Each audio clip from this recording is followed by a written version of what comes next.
It's a bit early for New Year's resolutions, but I already know what ours is. Restore price stability. We are resolute in our commitment to return inflation to the 2% target.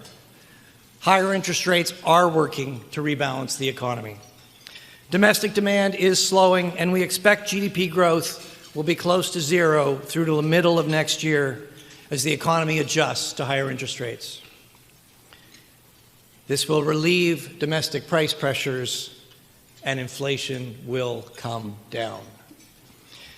The adjustment will not be easy, but restoring price stability is the most important thing we can do to improve the economic and financial well-being of Canadians.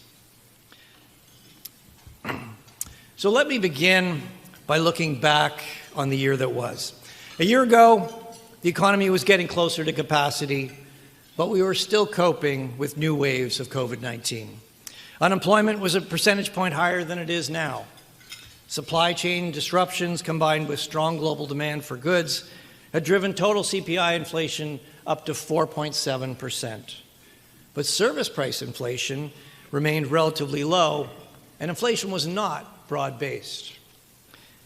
At that time, we expected supply issues to gradually resolve and inflation to come down to close to our 2% target by the end of 2022. At about 7% today, inflation is a long way from what we had expected. What happened? Over the long term, it seems likely that we won't have the same disinflationary forces that we've had for the last 30 years. These potential developments could make it harder to bring inflation back to 2% and keep it there. But how much harder is difficult to say. These are fundamental uncertainties we'll need to confront in the years ahead. But by constantly focusing on the 2% inflation target, our monetary policy framework is well designed to address uncertainty and adapt to new developments. If the inflationary forces going forward are stronger than we expect, we will start to see inflation coming in above our forecasts, and we will adjust our policy settings to achieve the 2% target. If, on the other hand, disinflationary forces return and inflation starts to come in below our forecasts, again, we'll adjust our policy tools to hit the target. Assessing the impacts of shifting forces will be difficult in the moment, but we can be confident that our framework is designed for all seasons. Let me conclude. I've spent most of my time talking about hard lessons and difficult decisions. But I want to end on a note of optimism. While global forces are shifting, the future will be a lot better than the last 3 years.